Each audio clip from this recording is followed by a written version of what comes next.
wiki yatha timafotokozera napo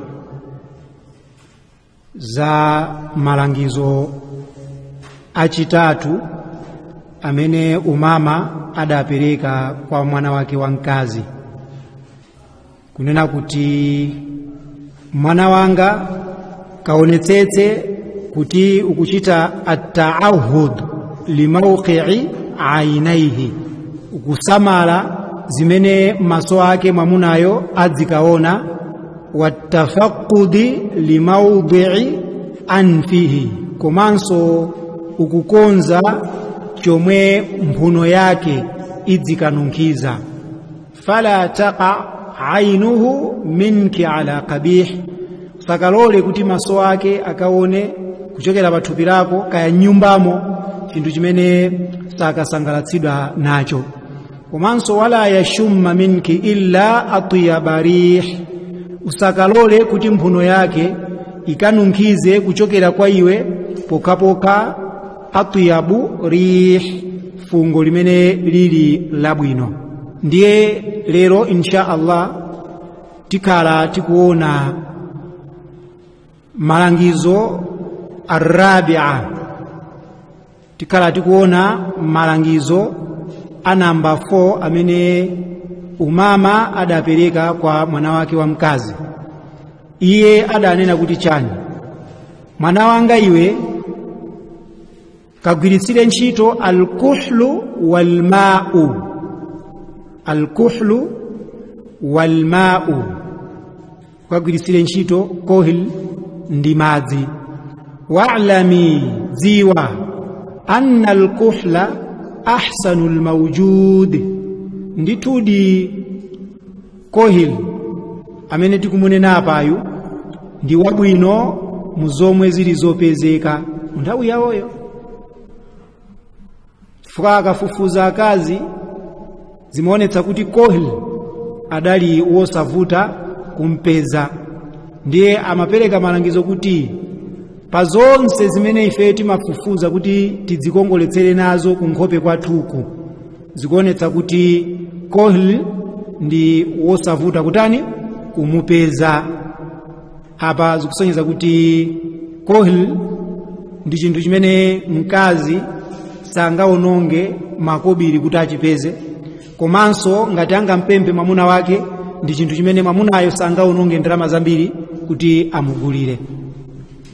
Ndipo pambuyo pozindikira kuti kohil ndi wabwino muzimene zili zopezeka, adziwenso kuti wa anna alma'a, ndithudi madzi, atyabu tibi almafqud, madzi ndi abwino kuposa mafuta onunkhira omwe sapezeka chisawawa. Madzi ndi abwino kuposa mafuta onunkhira, kuposa perfume yemwe samapezeka chisawawa. Ndiye mapointi awiriwa ni mapointi akulu kwambiri kwa mkazi yemwe akufuna kuti mwamuna wake adzisangalatsidwa naye, chifukwa akukhudza ukhondo wa mkazi. Mapointi awiri wakukhudza ukhondo wa munthu wa mkazi.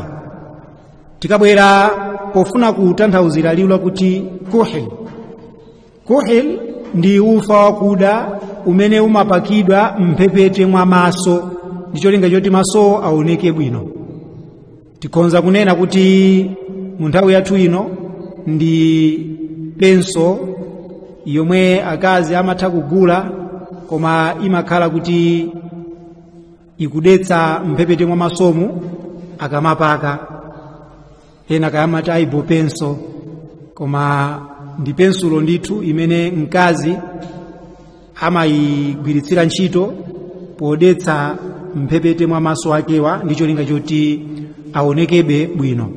Ibn Abbas radiyallahu anhuma adafotokoza kuti mtumiki wa Allah sallallahu alayhi wa alihi wasallam adanena kuti inna min khairi akhalikum, ndithudi kuchokera mu kohil wa inuyo amene ali wabwino ndi al-ithmid, ndi kohil wotchedwa ithmid, amene amapezeka kudera la kwawo ku Madina. Innahu yajlu albasar, chifukwa kohil ameneyu amaonjezera kuona, amaonjezera mphamvu ya maso kuti adzitha kuona bwino, kuti munthu asamadwale maso kumapezeka zona kuti mwina sakuona bwino. Ndiye amagwiritsiranso ntchito ngakhale ndi amuna omwe kudzipaka ndi cholinga choti maso awowa asamakhale ofowoka poona patali. Ndiye mtumiki akunena kuti choyambirira kohil amene ndi wabwino chifukwa yajalu albasar, amapereka mphamvu ku maso anu kuti adziona bwinobwino. Komanso wayunbitu ash-sha'r, amakulitsa tsitsi la zikope za maso. Muona kuti mkazi amene ali ndi zikope izizi zazitalibe amakhala wopereka chikoka kwa mamuna wake. Mamuna akamuyang'ana amamusirira. Pachifukwa icho mupeza kuti akazi ena tsopano akumakagula zimenezi za feki ndikumayika muijeni mwawomu kuti zizioneka ngati chani ndi zazikuluzikulu. Zimezi ya mkazi wa Chisilamu asapange, chifukwa solution mtumiki anatani anapereka yomwe ingakulitse nsidzi zakezo mwachilengedwe posakhalaso kumayikira zija za feki zija. Chifukwa mkazi amene angapange zimenezi ni mkazi amene akuchita zimene zimawatembereretsa akazi amene alokhulupirira. Chifukwa akazi okhulupirira akayamba kupanga zimenezi amakhala mu gulu la akazi otembereredwa, chifukwa akupanga chani, akupanga bodza, ndi bodza limene lolo. Ndiye powalangiza akazi awa mtumiki wa Allah sallallahu alayhi wasallam adawauza kuti ngati mufuna maso anu akhale ndi mphamvu, adziona patali, asamakhale ofowoka mukayang'anidwe, komanso kuti tsitsi izizi nsidzi zizikule, kugwiritsirani ntchito chani kohel. Apa tikuyankhula izi chifukwa ena mugulu la akazi a Chisilamu amene akuti akugwira ndalama amagula zimene zija za feki ndi kumayikirira. Inu ndine ni mboni ndipo taona akazi amene wanda akazi otembereredwa amene Allah subhanahu wa ta'ala atakawapatse chilango pa tsiku la chiweruzo ngati angamwalire akupanga zimenezo, chifukwa ndi chinyengo.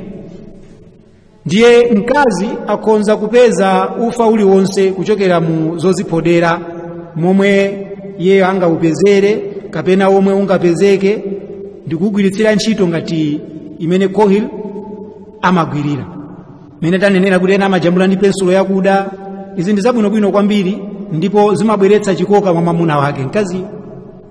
Ikakhala nkhani yokhudza kuzipoda kwina monga ngati kutenga mamake-up awawa amene alipowa, pali zinthu ziwiri zimene maulama adafotokoza. Maulama adafotokoza kuti mkazi asakhazikike pakumadzipoda nthawi ina iliyonse nkhope yake, chifukwa chonena kuti si nthawi zonse zimene mwamunayo amafuna kuti adzimuona mkaziyo ali wopoda. Mkazi akhoza mwina kudzipoda kamodzi pa wiki, cholinga choti tsiku limene aoneke bwino kwambiri kwa mwamuna. Chifukwa ngati adzikhala daily akudzipoda zimene zijazo zimafika posatani posasangalatsanso, chifukwa mwamuna uja amamuona mkaziyo ngati kuti nkhope yake ndi imeneyi, ndiye zimazolowereka. Koma adzipode pamene pafunikira nyumbamo. Komanso gawo lina lachiwiri ndilonena kuti kudzipoda kumene mkazi angamadzipode nthawi ina iliyonse kumampangitsa iyeyo kukhala wodalira zodzipoda zija. Choncho amayamba kusayamika akadziona nkhope yake ija pa galasi, akaona mmene anabadwira, ndiye amayamba kunena kuti Allah sana ndilenge bwino, koma mmene ine ndikumaonekera bwino ndikadzipoda ndi mmene zikaneneka kutani kukhalira. Ndiye chimene chimachitika kudzipoda kuja kumasanduka umoyo wake wa tsiku ndi tsiku. Akazi kukonzeka kwawo 2 hours, ulendo onyamuka 9 koloko akuyamba kudzipoda 6 koloko, chifukwa kuti aukhazika umoyo wawo paziti pa zimenezo. Mpaka anazimapezeka kunena kuti ali ni masutikesi akazi ena azinthu zozipodera, akuti izi ndimazipoda ndikakhala kuti ndikupita ku function yakuti, izi ndizozipoda ndikakhala kuti ndikupanga zakuti, izi ndizozipoda ndikakhala pa nyumba pano, izi ndizozipoda ukachitika maliro. Zonsezo akazi a Chisilamu ena amene alumpha malire akumatani akumachita zimenezo. Ndiye mkazi asakhale dependent pa zimenezi. Nthawi zina aoneke mwachilengedwe choncho, akazipoda kamodzi mwamuna azitutumuka kuti awa ndi akazi anga tabwerani kuno, chifukwa chanena kuti adziphoda kamodzi ndipo zimene zija zadzutsanso kwambiri chilakolako mwa mwamuna wake, koma asakhale every time akumangokhala pamira every day kumangodziphoda. Komanso gawo lina limene mwina maulama asadalitchule kuchokera mu kafukufuku, makampani opanga izizi za ma cosmetics izi anapanga kuti munthu amene waziyamba izizi zodziphoderazi asadzasiye kudziphoda. Chifukwa chani? Fanira kuti the moment imene adzasiye kudziphoda mudzaona kuti nkhope yake ija imayamba zotupatupa, ndiye kuti ayamba kutuluka pamene paja ziphuphu zosaoneka bwino, kenako pamene pajapo nkhope yake iyamba kuda. Basi akupanga zimene zija ndi cholinga chonena kuti inuyo umoyo wanu ngokhala dependent pamachani, pama cosmetics, musadzasiye kugula. Nje mkazi wozindikira amadziphoda pamene zafunikira kutero, osati nthawi ina iliyonse ya adziphode nthawi yoyenerera komanso moyenerera, osati nkhope yonse kungomatika inuyo kumaoneka ngati mphwano mwayisindiratu nkhope kufika poti simukuonekanso ngati mmene mumaonekera. Ndiye mkazi adziphode moyenerera mosalumpha malire. Tsopano tikaona nkhani yokhudza kugwiritsa ntchito madzi, aliyense akudziwa kuti madzi ndi chinthu chimene chili chofunikira pa umoyo wa munthu, ndipo aliyense muno akudziwa kuti mkazi wa ukhondo amafuna madzi kwambiri tsiku lililonse kuposa mwamuna. Mwamuna sangamafune madzi kwambiri poyerekeza ndi mmene mkazi amawafunira madzi. Ndiye tikalumikiza ndi nkhani yokhudza mwamuna asanunkhe kuchokera kwa inuyo fungo losakhala bwino, mkazi ndiye kuti pamenepo akuyeneka kuti adzisamba kawiri kandi katatu malingana ndi mmene madzi apezekera, kapena chabwino tsiku lisati asanasambe kandi kamodzi, vuto palibe, koma ndithu asambe chifukwa madzi ndi chinthu chimene chimakhala mmene akufotokozera muja ndi perfume wa chilengedwe amene ujayo. Mkazi akasamba olasazithire mafuta onunkhira amatanide amanunkhira bwino. Chilengedwe chathu ifeyo mmene chilili ndi chosiyana. Amuna akhoza kukhala 1 week asakusamba koma sangatulutse fungo, mkazi akhalenso 1 week osasamba bwa ameneyo ndithu fungo limene lizituluka mmene popo lizichita kukhalanso lotentha la juu, chifukwa chonena kuti pa chilengedwe chathu ifeyo amuna ndi akazi ndi zosiyana. That's why mkazi akulimbikitsidwa kuti adzigwiritsira ntchito madzi pafupi mpaka anazidafika mu hadithi ya Aisha radhiyallahu anha akuwalangiza akazi a Madina, anauza kunena kuti chani, mukamapanga al-istinja muonetsetse kuti mukugwiritsira ntchito madzi mokwanira, ndicho linga choti mupewe ma hemorrhoids. Ma hemorrhoids ndi zinthu zimene zimatuluka pamalo otulukira chimbudzi.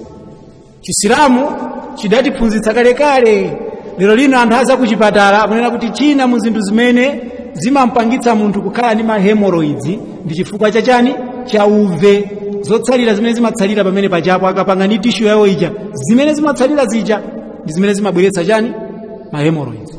Ndiye mkazi wa Chisilamu Allah wamuchotsera kale matenda amenewa pogwiritsira ntchito madzi mu nthawi imene watani wadzithandiza.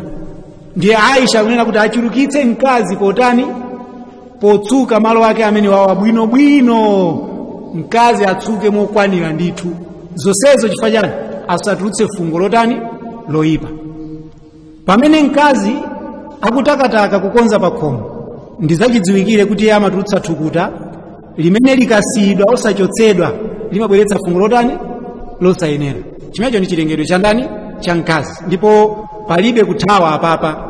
Mkazi ndi mwamuna ndosiyana. Mwamuna akhoza kugwira magobo akatuka thukuta likauma samveka fungo lonyasa, pamene mkazi wasambatu pompo koma akamaliza kugwira ntchito imeneyo muona kuti thupi lake yamba kutulutsa chani, fungo. Umwe ndi mmene Allah subhanahu wa ta'ala watilengera ifeyo kusiyana kwathu. Ndiye pachifukwa icho ndi zodziwika kuti madzi ndofunikira. Ndiye mkazi asambe, adzisamalire thupi lake, ndipo atsuke mano ake, atsuke malo obisika, ndicho linga chonena kuti athane ndi fungo losayenera. Ndiye pogwiritsira ntchito madzi apa ndi chinthu chimene munthu akachigwiritsira ntchito ngakhale alibe zinazo zoti zowonjezera monga ngati maperfume ngakhala alibe zimene zijazo, koma kungosamba kokhako zimakhala zinthu zotani zokwanira pa mkazi kuti akhale wabwino kwa mwamuna wake. Pali akazi ena ake achimasai, ngati mwina munamvapo za Masai, ndi ena ku Namibia huko amene amakhala ku desert, amasamba doti osati madzi, amadzipakapaka doti lina lake zitsitsi zawozi ndi ijeni yawo iyi, khungu lawo loseli, doti lokhala ngati la yero choncho. Ndakadzipakapaka chonchija amalowa nyumba ndikuyatsa moto kuti pazifuka utsi ndikudzikutira kuti adzituluka-thukuta, ndethukuta lija lidziyenderera ndikumatamata doti lija. Akazi amene akubwerera mu Chisilamu sangamapangenso za nyasi zimenezo. Iwo amanena kuti kugunda madzi kwa iwowo zimatenga nthawi yayitali kuti agunde chani madzi, chifukwa akafuna kuti asambe akuti amasamba doti ndi utsi, kumeneko ndikusamba. Chikhalidwe cha anthu ndi chimenecho. Alipo mukhoza kupita pa YouTube ndikukagugula akazi achimasai, iwo samasamba, amangodzipakapaka doti lina lake ndikukalowa pa utsi, nyumba amakuti kufukiza, ndiye amayikapo kaubani pamene paja kuti akamaliza zimene ziyazo akhale sotani onunkhira.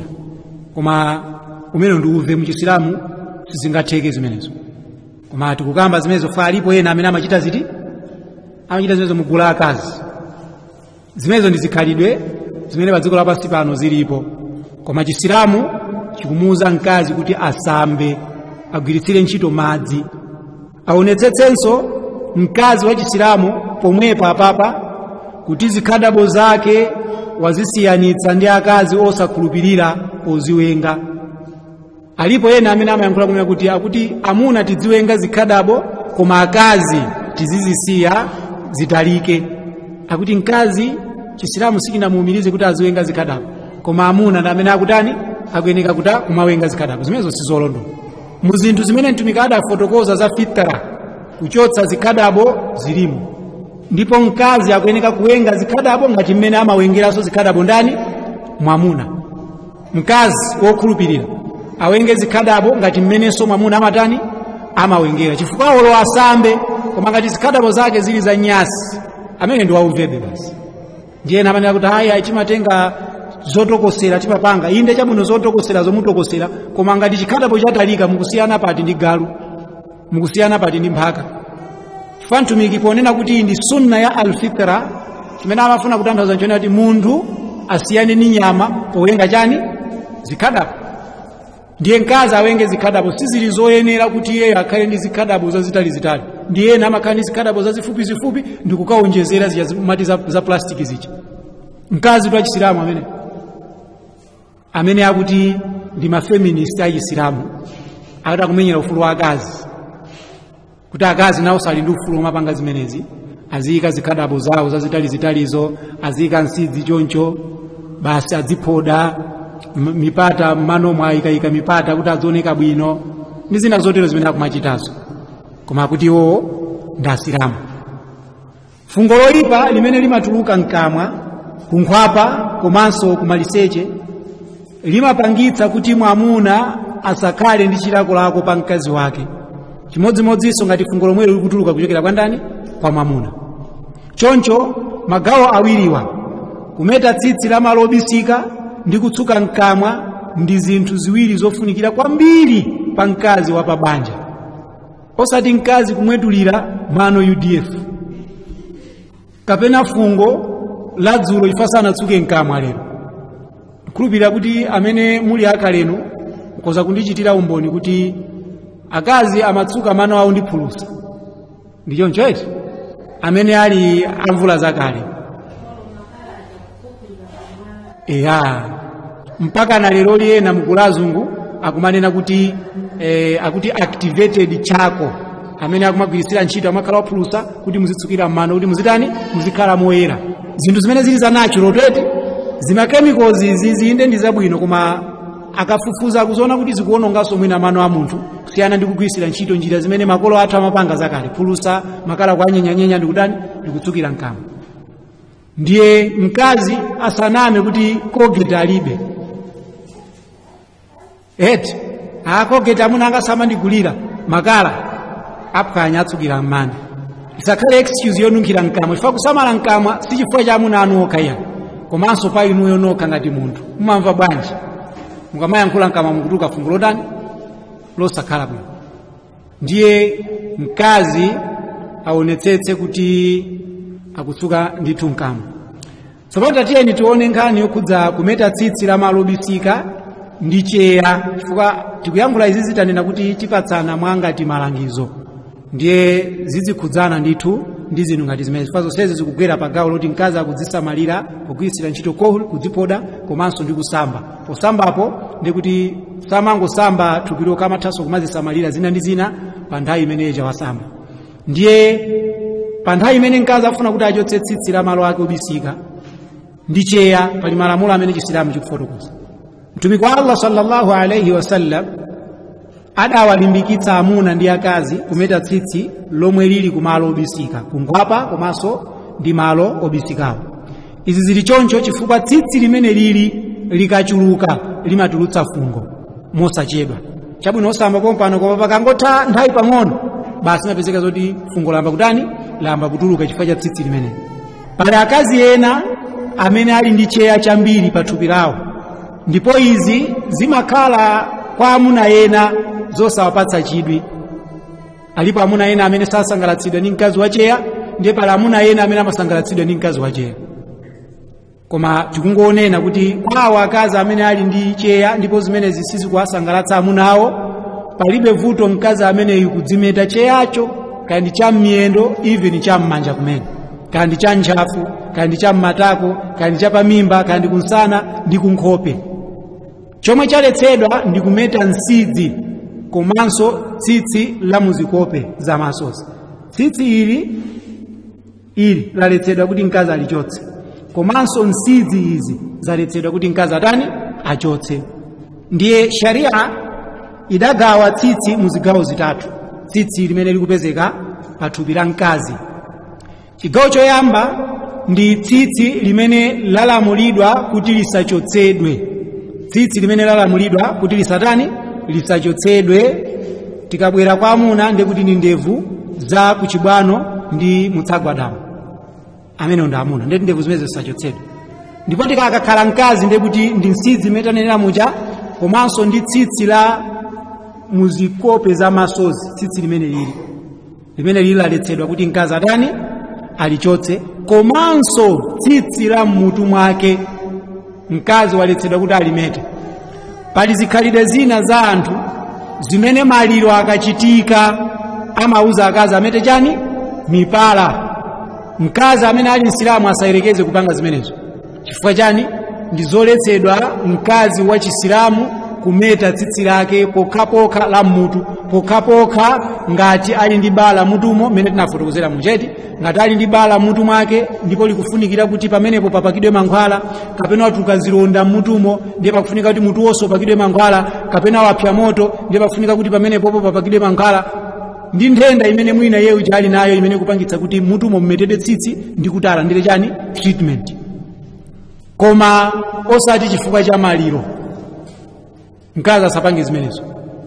Kapena yena munthawi inoyo akumapanga zimenezo akuti kungometa mpala basi fa aona akazi achikufaru amene akuti akuoneka bwino fa ameta mipala. Mkazi wa chisilamu satani asachite zimenezo. Ndiye tsitsi la mmutu mwake sakuyeneka kulimeta, tsitsi limene lili nsidzi sakuyeneka kuchotsa, komanso tsitsi la muzikope sakuyeneka kuti atani achotse. Limene ndi tsitsi limene lalamulidwa kuti lisachotsedwe. Tsitsi lachiwiri ndi tsitsi limene lalamulidwa kuti lichotsedwe,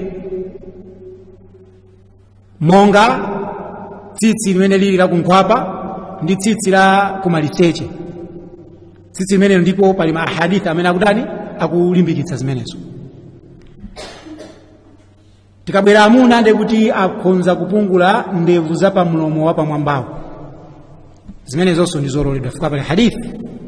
Ndiye tsitsi la chigawo chachitatu ndi tsitsi limene silinatchulidwepo kuti lichitidwe kena kalikonse, monga tsitsi la pachidali mwamuna even mkazi, tsitsi la miyendo, mikono, matako, ntchafu, pamimba komanso kunsana.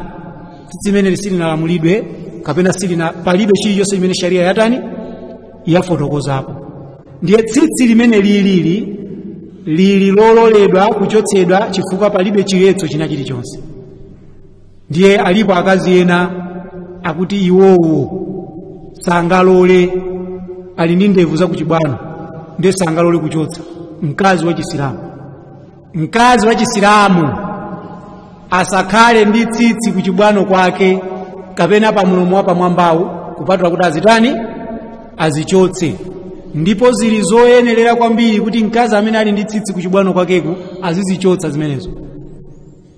Zili zoyenerera kwa chani? Akazisiya azifananiza ndi mwamuna, akuti onso afuna kuti azigwira chonchi. Akakhala nyumbamo amuna wakutera ati nawonso ali chonchi, akuseweresa ali ndevu zawo. Mkazi alibe ndevu. Mkazi akuyeneka kuti yemwe wabadwa moteromo kumeneko ndi kuchuluka kwa ma hormones amene amapezeka mwa amuna. Ndiye pachifukwa chimenecho hormone imene ikachuluka mwa mkazi amakhala ndi mafeatures achimuna, koma sizikutanthauza kuti iye ni mwamuna. Ndiye zimene zikuonekera kuti akhoza kuzikonza azikonze, kupatula zina zimene sangazikonze monga ngati mawu ake adipi. Nyumbamo muveka ngati muna abambo awiri, akuti ndiwo zichamunagula, koma amene akuyankhula zimenezo ndi akazi. Ayi ndagula, awo chabwino ndiye ndiphike ziti.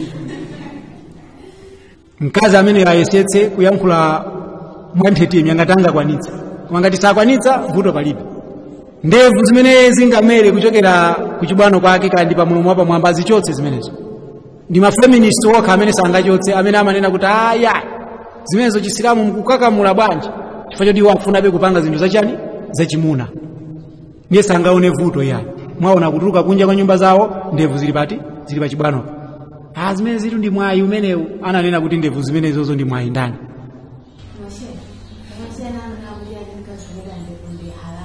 Mache yake ati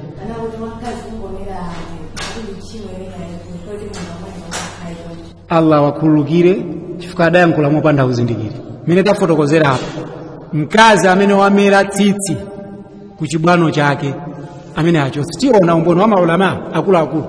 Imamu an-Nawawi tikabwera mu al-Minhaj sharh sahih Muslim akufotokoza kuti wa hadha al-fi'l haramun. Iyi ntchito iyi ndiyoletsedwa. Ntchito yake iti yochotsa nsidzi komanso izi tsitsi limene limakhala pa chikope cha disochi ndi haramu, illa kupatula ngati mkazi akuchotsa idha nabatat lilmar'ati lihyatun, ngati mkazi yo nkope kwake wamera ndevu.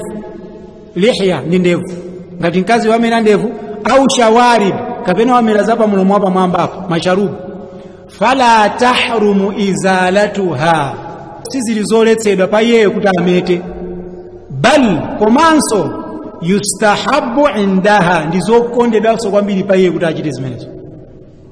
Awa ni maulama akuluakulu. Ndiye shehe amene amatenga umboni wake kuti onera kuti mkazi kuchotsa ndevu zake ndizoletsedwa chifukwa akhala kusintha chilengedwe chake. Shehe amene anapanga mistake, fankutheka kuti amayankhula zimenezo mopanda chani, mopanda umboni wina uliwonse. Iwo anapanga mistake ndithu. So mkazi amene wamera ndevu kandi imodzi imene isaoneke aichotse. Palibe zoti ndevu za amayi ndi mwayi. Ena amanena kuti mkazi wamera ndevu amene amakhala wachuma chake chiti. Zikhulupiriro zimenezozo mpaka na ena asing'anga akafuna kuti mkazi akhwime amanati mukayang'ane ndevu za mkazi. Mukakapeza mkazi amene ndi ndevu kalero tizinali choncho, koma pano paambira kumera ndevu chifukwa cha zodzoladzula kunkhopepo. Koma mbuyo omwe zimakhala zosowa kumuona mkazi wa ndevu, koma panopa ndiye akuchuluka. So palibe pamene pakufotokozedwa mu Chisilamu kuti kumeta tsitsi la kuchibwano haramu. Ayi, palibe pamene pakufotokoza kuti mkazi akameta masharubu ndevu zapa mulomo wa pamwambawa ndiye wachita chimo. Palibe. Kapena kuchotsa kandevu kamodzi kapena tindevu tiwiri timene tili kuchibwano kwake ndi chimo. Palibepo umboni umenewo. Ndiye tsitsi la mikono kandi matako kandi pamimba kandi kunsana muntchafu komanso miyendo ndi chinthu chimene sharia sinayankhulepo kalikonse. Ndipo mkazi akhoza kutani kuchotsa limenelo kusheva. Ena kuti amaliwotcha pa moto kuti lisazamereso, bora musavulale, palibe vuto kupanga zimenezo. Koma chachikulu mkazi palibe vuto kulichotsa tsitsi limenelo chifukwa sharia ikakhala kuti sida kambe kanthu pa chinthu chimene chocho timanena kuti asulu yake ndichoti ndichololedwa mpaka pabwere umboni wotani wochiletsa. Ndiye mkazi akuyenera ndithu kumeta tsitsi limene lisali lokhudza loletsedwa lija, ndicho linga choti thupi lake lizisiyana ndi thupi la mwamuna.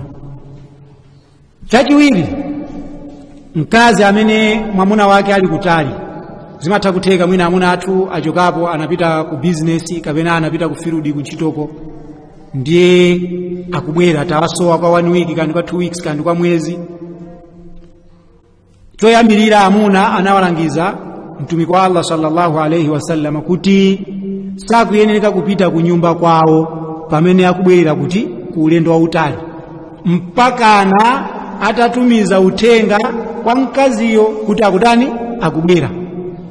Izi zili choncho chifukwa choti 1 akatumiza uthenga mwamuna uja kwa mkazi zimamupatsa mkazi nthawi yodzisamalira ngati sanali bwino, chifukwa akazi ena amangozisiya osazichotsa tsitsi lawo la kunkhwapa, osazichotsa tsitsi la malobisika, osazisamala tsitsi la munthu, kumangoti amuna anga akabwera mwina pamene titazisamalira nanga pano tizisamalirira ndani. Ndiye mtumiki wa Allah sallallahu alayhi wasallam adawalangiza maswahaba kuti akakhala zoti anali pa ulendo ndipo afika ku Madina, iwo asafike kaye mmakomo mwawo mpaka mkazi wawo imufikire nkhani yoti anthu apa ulendo atani afika. Ndicho linga choti azisamalire mwamuna asanafike pa nyumbapo.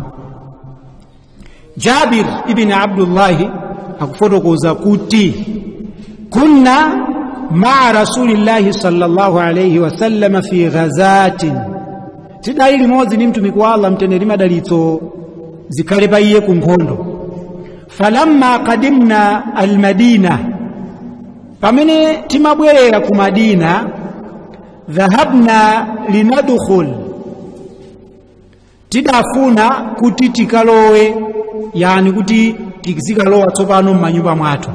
Faqala, ndiye mtumiki adati mokuwa, amhilu, dikirani na amuna inu pfuma iyayi, hatta nadkhula laylan, mpaka ufike usiku.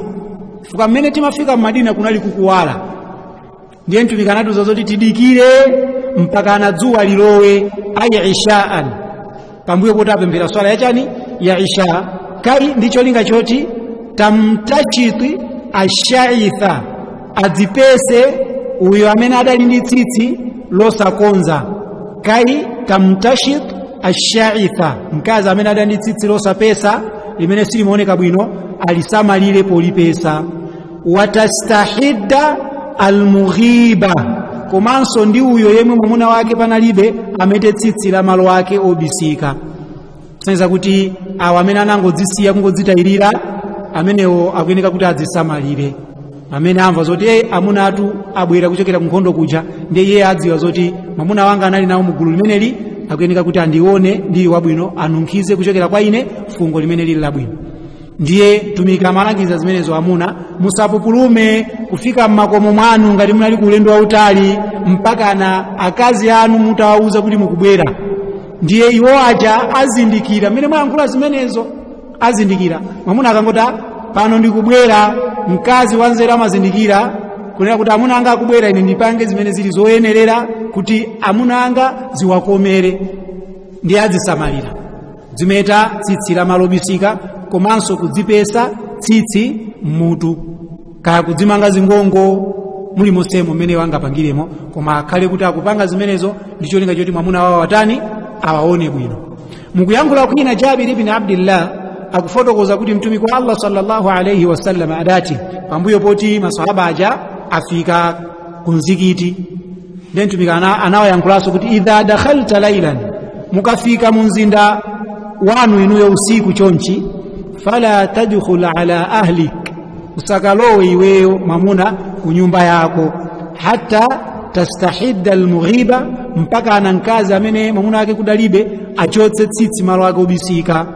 Watamtashita ashaitha, komanso uyo amene anali ndi tsitsi losapesa alipese bwinobwino. ndiye qala Rasulullah sallallahu alayhi wasallam fa'alayka bilkaisi alkaisi ya Jabir, fa'alayka bilkaisi alkaisi, sakasaka kukhala ndi ana pogonana ndi mkazi wakoyo. Senza kuti akumulimbikitsa sahabi uyu kuti uzimuuza mkazi wako kuti ine ndikangofika mu mzinda munomu dzikonze ndi cholinga choti tikhale malo amodzi, tisewere ticheze mmene zimakhalira kwa munthu wa pabanja. Awo ni malangizo a mtumiki wa Allah sallallahu alayhi wasallam. Ndiye choyamba tikunena kuti pamene mwamuna adali pa ulendo wautali amudziwitse mkazi wake kuti atani akonzeke ndikubwera, kapena amudziwitse kuti ine ndikubwera, ndi cholinga choti zimupatse nthawi yokwanira mkaziyu kuti adzikonze, asangotulukira pa nyumbapo ya. Chachiwiri, mwamuna apange zimenezi ndi cholinga choti asanyasidwe ndi mkazi wakeyo chifukwa choti sanakonze kuchipinda ngati wangotulukira mwadzidzidzi. Nanga si mkazi mwina amakhala pa relax, amuna anga kulibe, ndiye mwina sanakonze nyumba, sanakonze kuchipinda, zovala zake mwina zinali zosachapa ndi zina zotero zimene zikufunikira kuti mkazi azikonze mwamuna asanafike. Ndiye mtumiki amayankhula izi ncholinga choti mwamuna asanyasidwe akafika pati, akafika pa nyumba pake. Jabiri yemweyu ibn Abdullah adati naha Rasulullah sallallahu alayhi wasallam, adati letsa ifeyo mtumiki wa Allah mtendere madalitso zipite kwa iye, an yatruka arrajulu ahlahu laylan, kuti mwamuna atulukire kubanja lake usiku, yatakhawanuhu au yaltamitu atharatihim. Sisi lizoyenera kuti mwamuna angotulukira kunyumba kwake usiku poopera pa iyeyo kuti angaonetsedwe zinthu zimene sizingamusangalatse, kapena angaone zomwe sizingamusangalatse, angakhale mwina kuwapezerera asakuzindikira akazi akeyo akuchita chinthu mwina chimene sizingamusangalatse. Ndiye awawa ni malangizo amene mtumiki wa Allah sallallahu alayhi wasallam, sikuti akazi anali achimasomaso yani, koma anali akazi amene amangokhala pakhomo. Ndiye mwamuna asangotulukira nyumba mwake choncho asanapereke uthenga. Ndiye masiku ano alhamdulillah mafoni alipo amene amuna ano amatokuzani andaweruka kukuzani kumene kuchatu kumakhala kufuna kuti inuyo muchite zimene mkazi wa pabanja amene kakutani kuchita. Sutamango yankhula kuti ndaweruka kuti inu mudziwe yani. Ibn Hajar adachitira ndemanga pa hadithi imeneyi kunena kuti fayaqa'u alladhi yahjumu ba'da tuli alghaiba, mwamuna amene amabwera mwadzidzidzi pa nyumba pambuyo poti adali pa ulendo wautali, nthawi zambiri amapeza pa nyumba pake zomwe sizingamusangalatse. Zikhoza kutheka kuti mwina atha kumupeza mkazi wake asali mu ukhondo, komanso kudzikongoletsa kumene kumafunikira pa mkaziyo asana kuchite. Ndiye fayakunu dhalika sababa annafra bainahuma, ndiye ichichi chimakhala chifukwa chomwe chimabweretsa annafra pakati pa iwowa. Annafra ndi kusakondana, ndi kusakhala achikoka pawina ndi nzake, komanso kunyasidwa kumene mwamuna angamakhale nako pa mkazi wake, komanso mkazi iyo ni mwamuna wake. ndiye wakati ashara ila dhalika biqawlihi fi hadithi albabi alladhi ba'dahu biqawlihi, ndiye izizi akulozera mtumiki wa Allah sallallahu alayhi wasallam hadithi imeneta ifotokoza ija mumawaga onena kuti chani kai tastahidda almughiba wa tamtashita ash-sha'itha, kuopera kuti uyo mkazi amene andi tsitsi lambiri malo ake obisika asalisiye choncho alimete, komanso uyo amene tsitsi lake lili losapesa alipese. Ndiye akupitirizaso kuti kapena mamunayo atakumupeza mkazi yumunyengo yosasangalatsa. Izi zikupezeka muchilamulo kapena kuti muchilozero chimene mtumiki wa Allah sallallahu alayhi wasallam akuyankhula kunena kuti chani, kunena kuti kuopera kuti angaonekere kubanja lakero ngati wosalikhulupirira banjalo, kumamukayikira mkazi wakeyo, kapena kufuna kuwapezerera asakuzindikira, kuwapezerera kubanja lakeyo asakuzindikira. Ndiye pachifukwa ichi mkazi ali woyenera kuti akamva zonena kuti mwamuna wake akubwera adzikonze, komanso akonze nyumba mwakemo potengera chilamulo chimenechi. Ibn Abi Hamza adayankhula kunena kuti fihi annahyu an turuqil musafir ahlahu ala ghirratin min ghairi taqaddumi i'lamin minhu lahum biqudumihi. Muizi muli chisonyezo choti sizili zololedwa pa mwamuna amene anali pa ulendo wautali kufika ku nyumba yake usiku mwadzidzidzi popanda kupereka utenga wa kubwera kwake. Ndiye tikawauza amuna athuwo ngati amayenda maulendo atali adzikudziwitsani kuti akubwera, cholinga choti inu mukhale okonzeka podzisamalira moyenerera. Namba 3 pa gawo limeneli, kusamalira maliseche mkazi pambuyo pochotsa tsitsi la malo ake obisika.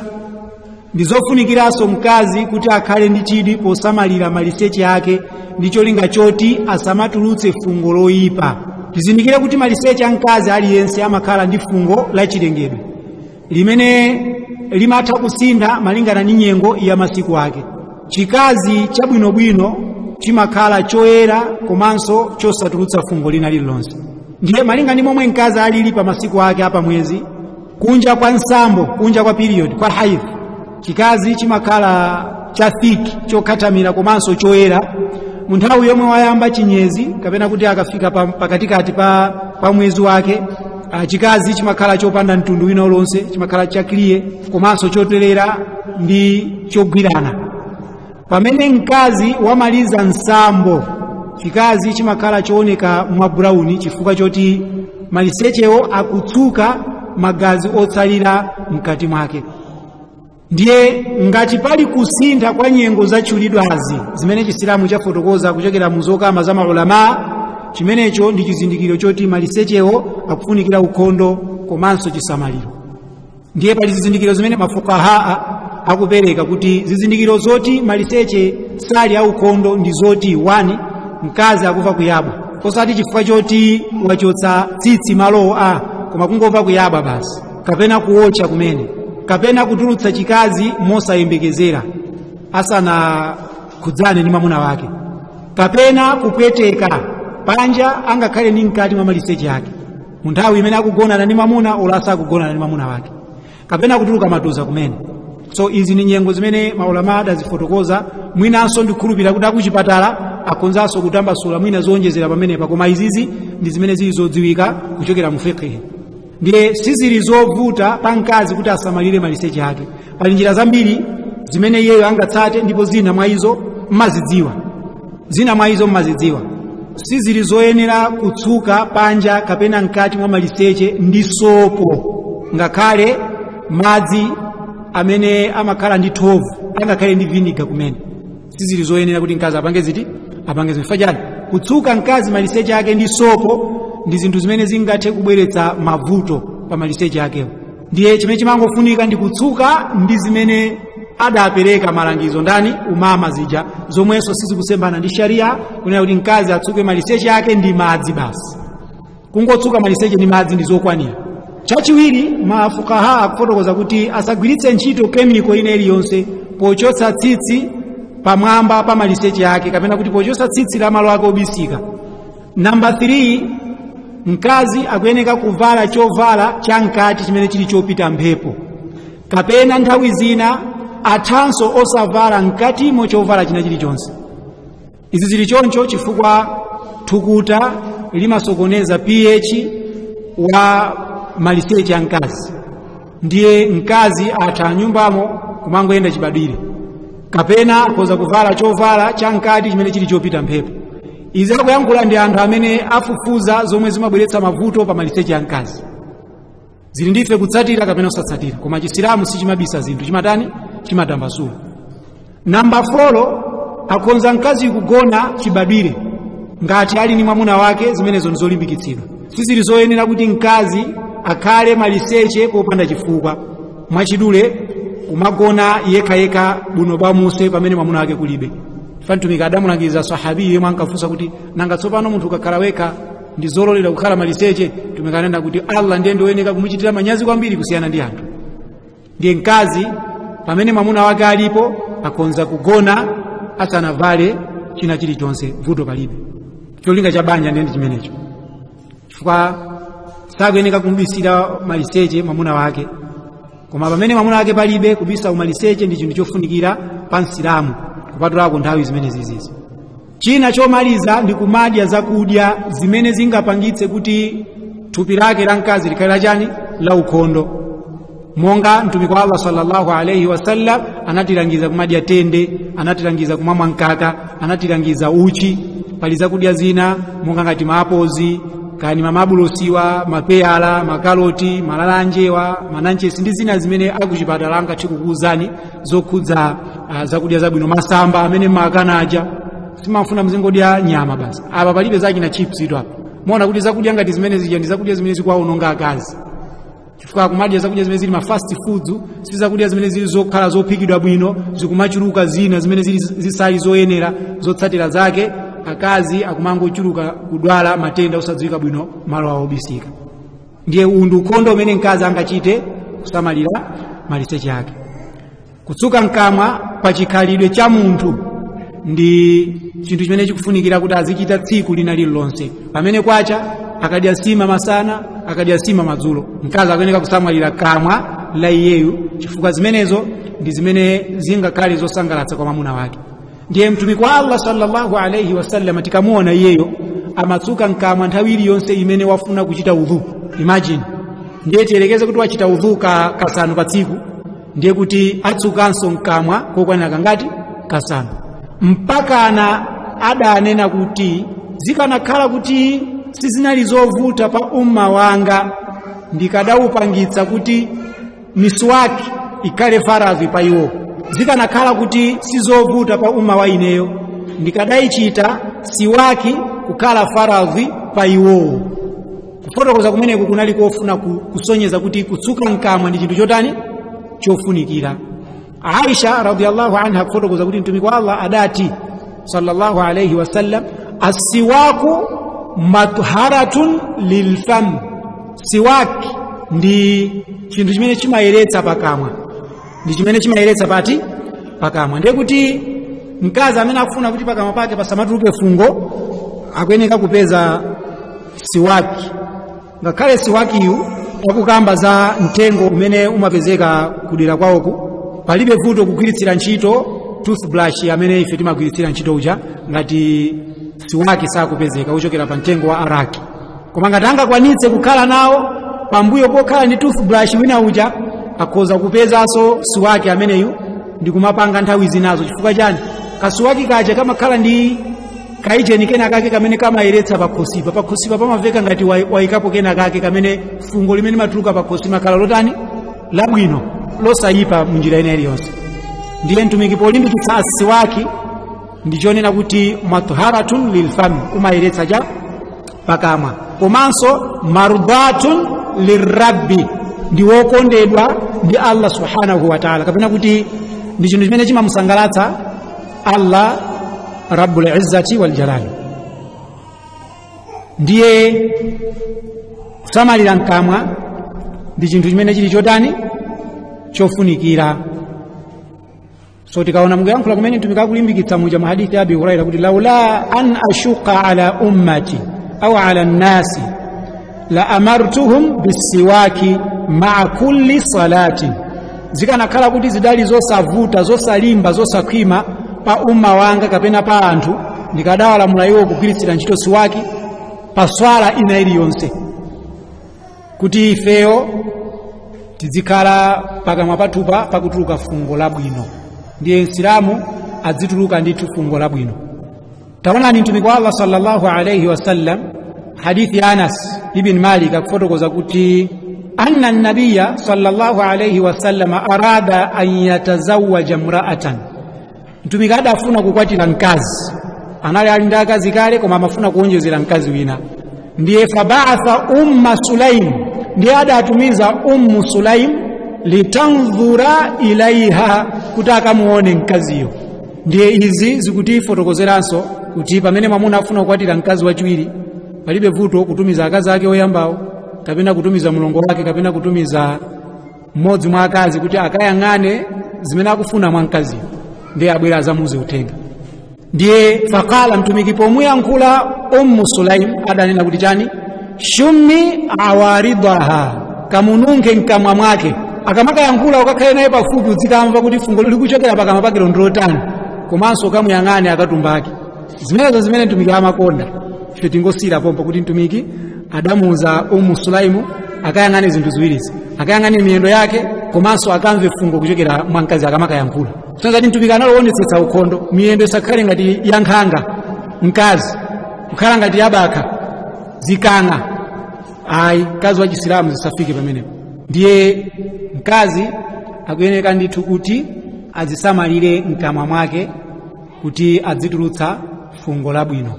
Ndiye tiona kuti zinthu izi timazifotokoza zomwe zikugwera pa pointi yochepetsetsa kwambiri imene adayankhula Umama kuti kagwiritsire ntchito kohil komanso ndi madzi. Ndiye timayankhula kwambiri pa madzipa kuti madzi tikhoza kugwiritsira ntchito potsukira malo athu obisika, potsukira thupi lathu, potsukira mkamwa, potsukira tsitsi la mmutu, cholinga choti tisakhale opereka fungo loyipa. Taonani mu nthawi yathu ino mafeministi, tikuwanena kuti mafeministi chifukwa akupanga zinthu zosembana, akumatuluka pa nyumba zawo akusamba bwinobwino, akudzithira maperfume, ndiye akumapita ku ntchito kumene kwakununkhira bwino, koma akabwera pa nyumba pawo akumangonunkha, sakumazilabadira. Zimene zikuchitikatu mu nthawi yathu ino. Kapena akupita ku business azikonza bwinobwino, koma akakhala kuti abwerera ku nyumba kwawo zimenezo sakutani, sakuchita. So mkazi wa Chisilamu akuyenera ndithu kuonetsetsa kuti akudzisamalira pa chifukwa cha mwamuna wake basi. Ena awalibe ntchito, olo ena adzikumva ninuyo fungo losakhala bwino, zimenezo ndi zabwinobwino. Olo mukudutsana ndi amuna mupita kunsewu akumva ni fungo lonunkha, zimenezo nzabwinonso kwambiri.